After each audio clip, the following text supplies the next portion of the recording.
Seemed to be a morning of surprises, I had thought. I was walking back to the house after being shooed from the underground excavations. Og had said that due to recent expansion of the node, the subterranean work was moving in such a way as to make my practice unsafe for all involved. He was quick to add that an area for me to train, while still helping out, was being set up, but they'd need a week or so to get it ready. Before I'd crossed half the distance back to the house, Lanson met up with me to inform me an Envoy of Deep-lock had just passed the outer wall. More surprises.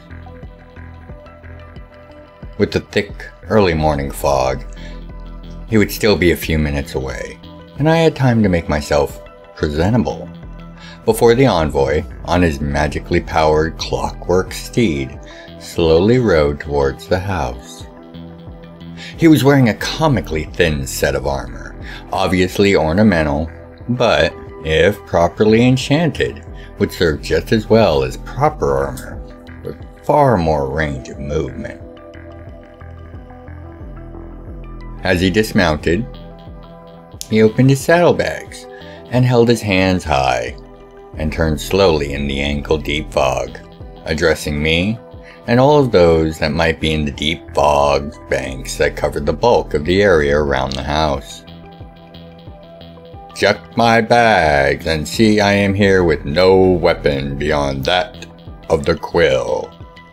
I come as an Envoy of Deep-lock and call for parley with the Lords of Farmhold, according to the ancient rites and traditions. He let the words hang for a moment. What answer do the Lords of Farmhold return? That's got to be embarrassing if you aren't addressing anyone more important than the butler. Lanson chuckled as he stepped out from the fog, not 10 feet from the envoy, with the steed between them. Oh, you know he is aware of the appearance of who he is supposed to address. Don't insult the man. Justique chided as he landed a few feet from the envoy from the fog above, placing him and his steed in a triangle between the three of us. The envoy just smiled and handed his saddlebags to Justique to inspect, who did, and suddenly looked at me with serious eyes. There's an Oathbinder in here, and by the goons, it's a blessed one. I looked at the envoy. What contract do you bring to Farmhold that would merit the use of such means to ensure compliance? He smiled honestly, and with no hint of the venom I could easily see in his aura. I bring a treaty of non-aggression and free passage and trade, with the details to be worked out between ourselves before the final inkings. Not a simple contract, you can see, thus warranting the use of such potent powers. Treaty? Yet another surprise for the morning, and one that required exploration. This could be the delay that Ars was so desperate for us to get. Either way, protocol required action, so I intoned the ancient response. The Lords of Farmhold welcome you, and offer you the hospitality of our home for these talks. Come in, and let us begin to speak in earnest. This was a morning full of surprises, and looked to have many more in store. By the 9 and 4, I welcome you to the library. I am the recorder, and for today's entry, we're looking at a relatively common item of magic within the more mercantile and diplomatic side of the realms, the Oathbinder. Oathbinders are a colloquial term for the various types of metaphysically enforced contracts, deeds, or other form of on-paper agreements, or proof of ownership or debts. Such forms are in common use among traders and nations on a near daily basis, being nearly banal for many within those industries. And, for the grand bulk of such agreements, due simply to the fact that there is no intent to break the agreement in the first place, they are in fact harmless and just another part of the job.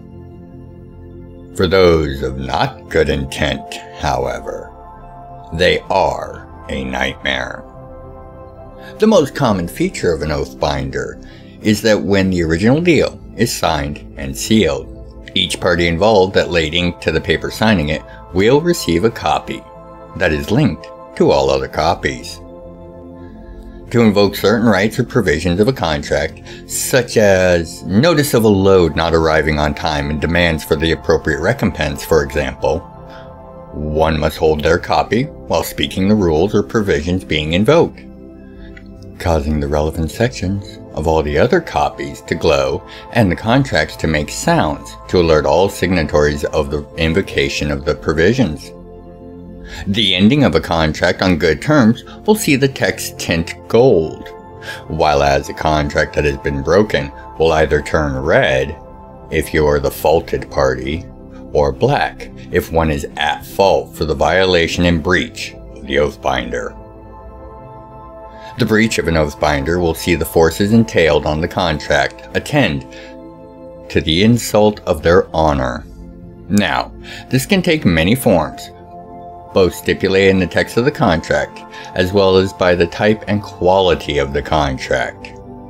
The most basic, cheapest, and thus most common Oathbinders have no overt supernatural reprisal at all, merely functioning as described above. However, such contracts and the effects they provide are seen as clear and convincing evidence for a number of authorities within the realms. Most courts will recognize the validity of such contracts, and as long as the text complies with local law, they can be called upon to enforce the terms of the contract if it is within their power and jurisdiction. Most importantly, such contracts are both used by and seen by the hunters as a reliable and actionable form of proof of ill deeds should they be violated. Beyond the basic contract, a number of prearranged effects can be levied and agreed to within the contracts, up to and including death or disfigurement, or any number of other effects. Being turned to stone, or having the life burned from you have proven very effective for ensuring no one gets light-fingered with the goods. Less lethal and arguably more effective, a bright and loud magical construct that will follow the at-fault party around, loudly proclaiming their lack of honor and lack of trustworthiness to any who are near, is also a rather popular option. Such constructs tend to follow the offending party, or parties, around until the other parties release them from the contract, or they find someone to dispel the construct. This is a costly service, as the construct is needlessly complex, with layer upon layer of spells to be unwound and then dispelled, just to make this route as painful and expensive as possible for those that would have no honor. Beyond the common type of Oathbinder are the blessed Oathbinders, powered and backed by one or more of the divine powers of the realms, and thus are capable of a far greater range of effects, as well as the ability to have the contract itself, as a minuscule facet of the divine's will and power, act as arbiter for disputes and executor of any penalties for breaches of the contract. This will often take the form of servants of the divine in question appearing and meting out judgment and punishment as required. Such contracts are most often used for treaties, as while many of the great and minor powers of the realms are more than happy to face the anger of one another, none wish to face the justified wrath of a god if it were to be unleashed on themselves, generally ensuring compliance with the terms of such treaties. As such, trade and peace are inked on such forms with great regularity, with the clergy of the gods involved supplying the Oathbinders in exchange for the proper donations or other agreed upon price. The enforcement of terms and adjudication of any unforeseen circumstances is not a service that comes cheap or without effort, and no less so from the divines themselves. There is a brisk and always growing market for these Oathbinders. Because of their great power and the cost a potential accidental breach has to a signee, they also tend to be of shorter terms, with renewals signed on a regular basis on new and exact copies of the treaty. This is often stipulated as part of the terms in the first place, and thus is a regular practice within the realms. This encourages and forces frequent dialogue between the powers, and thus helps prevent wars or other smaller conflicts by allowing trade and treaties to be assured in their value, while not forcing any to agree to terms they find unfavorable, as you cannot be forced to sign an Oathbinder, and any attempt to do so will find the contract turned black, and any backing forces to the contract coming forth to punish those that would try such foul tactics. The origins of Oathbinders is hard to pin down with any great certainty or accuracy, as they've been a facet of the realms for as long as most can remember, even the ageless. However, the best guess is that their origin can be found somewhere within the Age of Ascension, as the early kingdoms of the mortal races were first founded and grew. They seem to have seen immense use in that time, with only one common factor between all surviving examples. That being, all of them involved the city of Polaron, at that time a part of the recently established Domnitran Empire. This is the only clue that is commonly agreed upon by scholars, and thus it is unfortunately where the search for the creator or creators of the Oathbinders ends. Both the dragons and the Analar state that they are the craft of the younger races. So, it seems the origins have been lost to time. For now. And with this minor history lesson, I hope you see the use and reason for these potent tools that serve to ensure safe and secure business, trade, and peace between those that would otherwise never trust the worth of the agreements being proposed. And also how they allow for the forging of treaties and alliances that are enforced by both the divine and the rule of law. The Oathbinder is an item that will most likely see use long into the realm's future, so useful it is. Before we get back to Katheon, I want to thank you as always for your time and interest. It means the realms to me. Thank you. Now, my perceptive patrons, I am the Recorder, and until you next make your way to the library again, by the 9 and 4, be well, take care of yourselves and each other. We talked terms and provisions until breaking for lunch.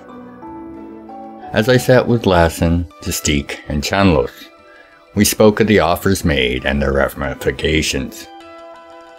The offer was hard to understand. Deep-lock would abandon their northmost tower and allow for trade and travel both to anywhere within their lands without any levy or tax. This, on top of a guarantee of non-aggression from Deep-lock towards anywhere north of the area that was still wardened by their remaining towers. All they sought in return was a sizable order of foodstuffs, but easily within our abilities, and our pledge not to entreat the Grand Caravan to extend its route beyond Deep-lock. Curiously, it lacked any language that would solidify or recognize any claims of ownership over the lands being wardened. The only reasonable conclusion is that they're more concerned with maintaining their dealings with the caravans and acting as the middleman between them and the people, skimming a cut at every level. Justique opined. They don't need to own the land, just the supply lines. This would be for a A year with the guarantee of no attacks, with no provisions preventing us from choosing to become the aggressor. This seems an odd omission. Hansen was right, but it made sense. Even if not by military force, we could just start supplying the villages ourselves. With the skyships, we have the capability. They want to leave us with all the room in the realms tact in bad faith, just so they can justify a massive response if we were to push south of the contested area, or as soon as the treaty expires for that matter. We are still missing something. I don't see the reason to sweeten the deal so much. It slaps with desperation. And I couldn't shake the feeling it was far less about building strong ties, as the envoy insisted, but more about delaying us from helping those southern villages and hamlets and cutting Deep-lock off from their goods, supplies, and services. The terms are all in our favor. I have ensured that no hidden or concealed text is present. Chandler was adding his 2 coppers at this point, with the contract being signed on an Oathbinder to the father of Katheon, and the terms and conditions so far stipulated. The advantages seriously appear to outweigh any pain this delay would cause. In fact, it's likely to save more lives long term if we are properly prepared for this eventual conflict. He was right, of course. As written, the treaty only ensured that if this conflict was to happen, we would at least be able to capably fight it, with victory being a proper possibility. A year of peace to solidify our position. To hopefully clearly know and understand which of the villages, hamlets, and towns wished for our protection, and which wished to remain subjects of Deep-lock, as well as the time to develop some recent discoveries made by the node. But the question of why still nagged at the corners of my mind. Then it came to me. Simple as it was, important. They're trying to learn more about us, to see what we're actually capable of. Think about it. We haven't shown anything beyond the ability to grow and build. They must be lost to how we're intending to offer our protection to the region, when at most, what have they seen? 20? 30 men-at-arms? If we begin to fully supply the villages, that will display our logistical ability and thus war-waging ability. This is a year-long delay for them as well, and I would wager that they are hoping, like we are, to be properly prepared by the end of it. The rest seemed to not only agree, but to be relieved that not only was the answer simple and understandable, but it proved our efforts to keep our accomplishments, capabilities, and other such information to ourselves, as much as we have been able to, was not only the right choice, but an effective one. Lassen grinned as he looked at me. Make sure you sign on the correct line, then, brother. We should go and finish this now. We only have a year to capitalize on this turn of fortune, and I, for one, would like to get started as soon as possible.